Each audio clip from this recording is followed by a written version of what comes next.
All right, this is a issue in my life now. I have two older kids that now identify as something different than their birth gender, and they expect other people in their life to refer to them the same way.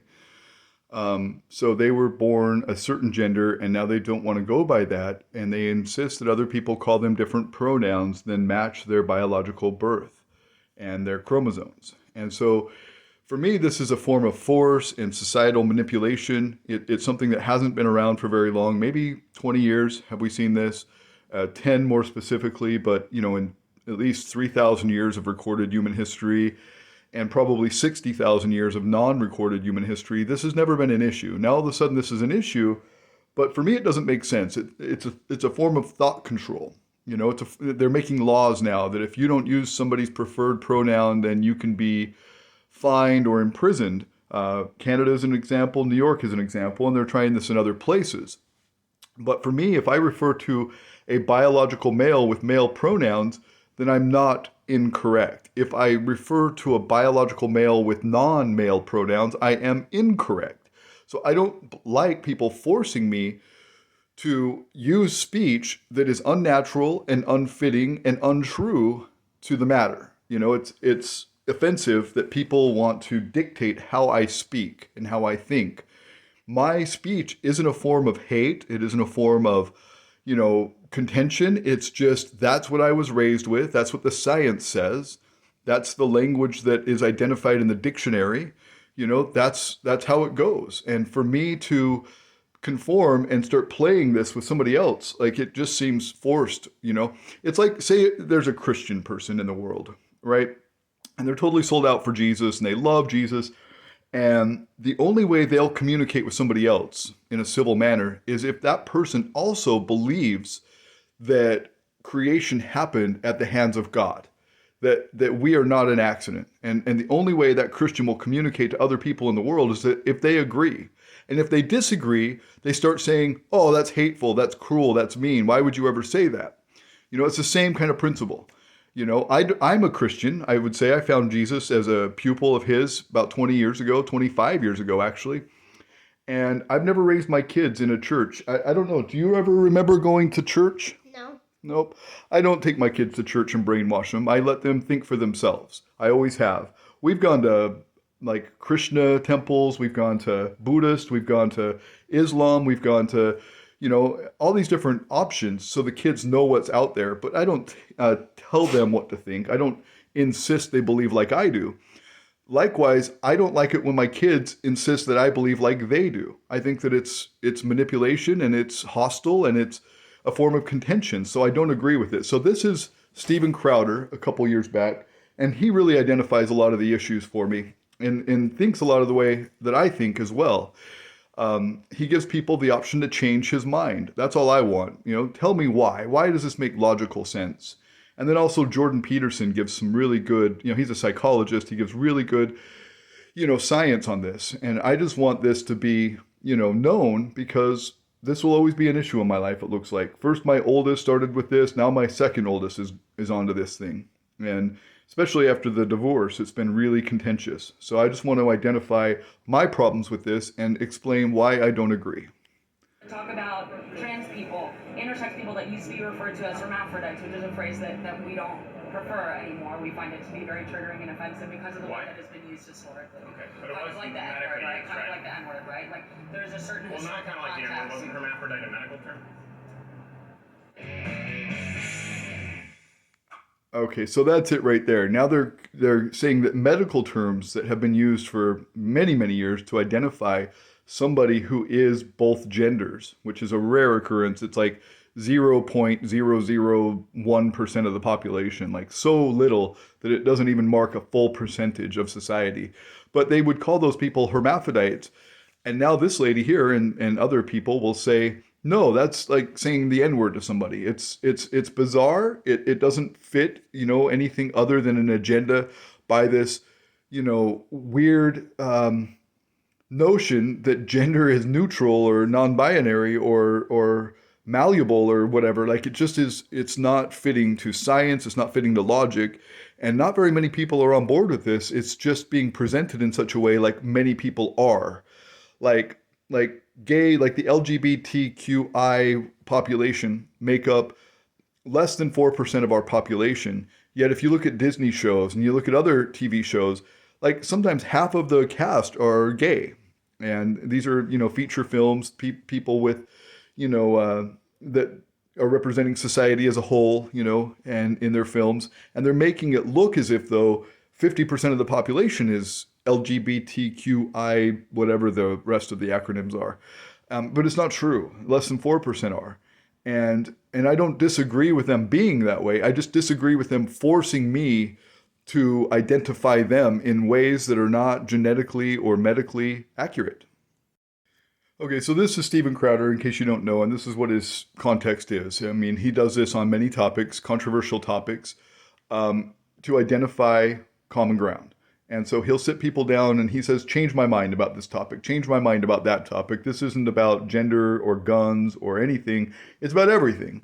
And I think he makes a good point here. Okay, thank you very much. I appreciate it. Oh, great. Thank you very much. Yeah, right? Appreciate it. What's your name? Danielle. Danielle. Absolutely. So, Stephen, and if you're familiar at all with the show, this is just where we engage in civil discussion, dialogue, and issues that are usually pretty controversial. They result in talking points with a lot of people, and you're not going to see full-length conversations. So, I believe there are two genders. Okay. Welcome to Change My Mind. Welcome to Change His Mind. I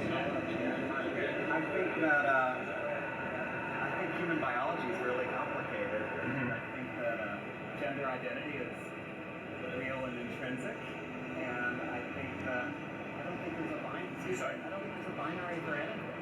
Can I ask, are you transgender? I am actually. Okay. I'm sweaty this morning. That's okay. No, And it's funny. I was walking down the street and I was like, oh my gosh, this is a sign, right? To have Right. this conversation. So, what do you believe is wrong, I guess, about my statement? You That said there's two genders? Yeah. I think I've come to realize I'm trans, right? Yeah. And that why we are the way we are, like what makes our core humanity, right, is beautifully complicated. So like my son's got a genetic disorder, right? He's missing an enzyme that lets him metabolize 2 amino acids, right? Why that is, we have no idea. Like it was a biological variation, Sure. right? It doesn't diminish his humanity, Right. but it is fundamentally different. Now, like why I'm trans, to be honest with you, I don't know, right? Now it took me 37 years to stop fighting what I knew to be true from the earliest ages when I was a child to work my way through the social stigma of my reality, which was that I know I'm different. I don't understand why I am. I don't know why I would, go and hide in the bathroom and wear my sister's clothes, right? Like when I was 7, right? Like, yet it all got wrapped into the expectations of society. Okay, so I want to make sure I'm just kind of unwrapping this carefully. You said the truth of your reality, that you are a woman. Transgender woman. Okay. How do you know that's the truth? How do I know that it's true? Yeah. How do you know that you're a heterosexual, I presume, heterosexual cisgender man? Okay. It's presumptuous, right? No, well, that's okay. That was presumptuous, but correct. Okay. Well, I think this is obviously a big component of the LGBTQAI community that preferences, sexuality preferences. As far as I'm attracted to women, that's a preference, obviously. So it's innate. I was born, I like women, and biologically I was born a male because I have a penis and a hormonal profile and chromosomes of a male. So that's how I know that it's true to state that I'm a male. That you're the male because you're a male because like you're XY. I didn't simplify it to X, Y, a multitude of factors. I have a male brain. I have a male body. Everything from bone density to my hormonal profile to, yes, my penis. All of these things pretty clearly would file me in the cabinet under male, biologically. Like in the spectrum of biological variation, you're in that big collection of people that have all of those things in alignment. Yeah. And there are people, right, like 2/3 of 1% is the best number now, right? That are transgender, based on what we know. Sure. which in Texas is like 130,000 adults, right? Mhm. Who, for reasons that are still unknown, don't have all of those biological components that you described, don't align as cleanly as yours do. Okay. Well, you say, unknown. Again, this goes back to you said your truth that you are a female. You asked me why am I a male. I hope that I've answered it as clearly as I can. So I would return that same question to you because I think we need to start with the presupposition. There needs to be the same amount of validity to our arguments as far as us rationalizing them. You said the truth that you are a female. You were born a male. How do you know that's the truth? I was born a transgender woman.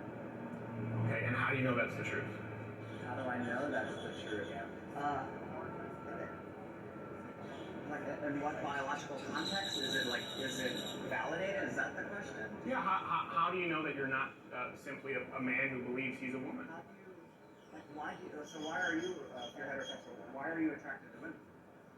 Well, there's a lot of biological mechanisms in there, namely to procreate since the beginning of civilization. Somebody is attracted, same-sex attracted.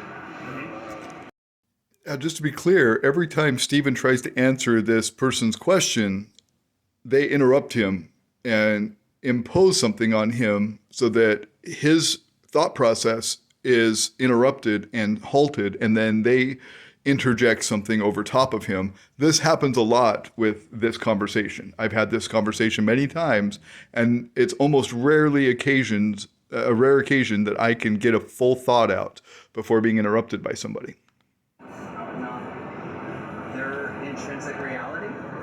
Well, again, it's a sexual preference. And I think that's very important because a sexual preference is different from biology, right? And this is what I find also pretty interesting to me is right now they're teaching that, obviously you're born gay, but gender is a choice. And that to me, I just don't agree with. So, Richard, how do you know, you say that you're a transgender, you were born a transgender woman, right? But I would assume on your birth certificate it said male. Right. So at some point you made the decision to live the way that you live right now, correct? At some point I made the decision, it was almost a decade ago, to unpack all of the guilt and shame I felt for being different, right?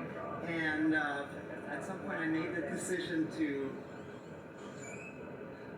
unpeel guilt and shame, right? About my truth, and to start trying to reconcile it with the rest of my life, and to reconcile it with a society that is still pretty hostile to people who are different. So it was a question of no longer fighting against myself. Yeah. So, and then even after I did that, I spent another 6 years desperately trying to not accept that. I accepted the truth, and I'm like, how do I reconcile with that? I'm an engineer, a civil engineer. I'm a parent, a special needs child, right? Like, how can I be who I knew I am and still function in society? So it took me years, and eventually I realized that I don't have a choice. Like, we look at the news this morning, right? And with Tony Bourdain, taking his life, right? Right. So 40% of transgender people attempt suicide. Can I pause you right there really quickly? Just first off, I hope that I haven't been hostile. I know you talked about been hostile. Okay. Oh, no, this is a great. Okay, good. Because I know we disagree, but I certainly don't want to be disrespectful to you personally, even if I disagree with you. So I don't know that. I don't find that we disagree, actually. Okay. Well, I'm glad that way because the last thing I want is for you to feel as though you've been set down and it's been a sandbagging. And you've brought up Anthony Bourdain. You brought up the suicide rate. I think that's very important. It's about 41%. It doesn't get better after hormone replacement therapy or even actually doing the full sex reassignment surgery. So here we. It actually doesn't. In fact, people that go through the transition surgically, medically, and are reassigned completely have a higher suicide rate than those who haven't. So those who portray it, socially in their life as a different gender, but not medically reassigned, have less suicide rate than those who actually get reassigned because they have deep regrets. And this is obvious. You can see this in many cases. I can put some links in the description. But no, it doesn't help anybody to get reassigned. Like statistically, the suicide rates are higher. Right? I will disagree with you. Okay. I think the data shows that when people are able to live their lives as themselves and are accepted in their community, in their social networks, that's their friends and their family, professionally, in their city, when they're not stigmatized, when they don't lose their job, when they don't lose their housing, when they aren't ostracized or demonized, right? Like our state legislature spent the last spring and then called a special session, essentially to demonize my existence based on somebody's, you know, I don't honestly, sincerely held religious belief. I'm not sure why, but to basically challenge my very validity as a human being, right? Then, yeah, people can be frustrated and scared and terrified and hopeless and then kill themselves. But in my community, when people are able to live their lives and are accepted and able to, aren't discriminated, right? Then their suicide rates fall dramatically. The single It's not best true. thing you can do for somebody who's LGBTQ of any sort, but especially trans, is recognize their truth and accept their humanity. Well, I would disagree with you there. And first off, I think you made a couple. Yeah, and let me explain why. You made a couple of presumptions. Maybe they're not trying to demonize your very existence. Maybe they just disagree with you. Maybe it doesn't come from a Christian perspective. Maybe it comes from a scientific one. Maybe it comes from a perspective of a medical perspective. For example, at Johns Hopkins. I think we're okay having a conversation, you and I, right now, right? Yeah, we're good. We're good. Thank you, though. And the suicide rate statistics, anecdotally, I'm glad to hear that your group of friends do better. Because one thing, I definitely don't want people attempting suicide at a 41%. It's not just my friends. I mean, the data from the National Center. And also, what we find is that this is gender dysphoria. This isn't like a wrong assignment in the brain or a wrong assignment in the biology, but this is just gender dysphoria. There's a lot of reasons for it. Same with bipolar, same with BPD, same with other, mental conditions. This is a condition that was identified by the top psychologist at Johns Hopkins University and thoroughly written about in a case study about gender dysphoria. So this isn't the same thing as, what they're trying to say here, that this is, demonizing. This is just a condition that needs treatment rather than a real condition that, needs anything less than treatment. I mean, it doesn't need medical reassignment. It doesn't need surgery to lop off body parts. It needs, treatment, just like a lot of other conditions do. And you can look up Johns Hopkins University gender dysphoria. This study was very comprehensive. They are. I don't think that there's a binary for anything. But your point about the So how many genders are there? How many genders are there? Because you talked about demonizing people. I don't want to demonize anybody. I don't want. Sorry, I guess the last thing I was going on with a Harley. Yeah, it's rap rally this week. Oh, is it? Okay. What was I talking about? Sorry, before that truck went by. Yeah, I don't want to genders. I don't want to demonize anybody. And of course, when you're looking at state laws that misgendering could be considered some form of assault or misgendering could be hate speech, it's important if you're presenting this argument as your truth. Somebody proposing legislation. Yeah, it exists in Canada already. Misgendering is already a crime, and it's been proposed here in the United States, and so it's very important that if we do that. Okay, let me just clarify. Okay, because I spent a lot of time at the Capitol, right, last year, and I don't know. I hope I don't have to spend a lot of time next year at the Capitol, but I sense. No, all of us feel the same way. I know, right? Yeah. Let's argue about other things. It's not exactly a party. But I don't see. I haven't seen anybody proposing that somebody using the wrong pronouns for. Oh yeah, so it happens all over the place. For example, in New York, if you're a landlord and you do it, you can be sued. And in Canada, Jordan Peterson is someone I would really look out for. This is an example where I'm not going to argue or disagree with you because I don't without those. So you wouldn't want any kind of laws like that, the misgender. You wouldn't want any pronoun laws or anything like that. Then. Pronoun laws? No, I mean I think Good, that okay, our agree. community, All right. So that's it. I don't want any pronoun laws either. I don't want any thought speech. I don't want anybody to correct me on things that are true and natural and well accepted. Like, hey, me calling biological female by female pronouns, that shouldn't be demonized or illegal or ostracized or penalized. That's facts, that's science, that's medical science. That's how it is. That's how it's always been identified. That's how it is identified. That's how it should always be identified. If I, want to, accommodate somebody and use a different pronoun for them, at their request.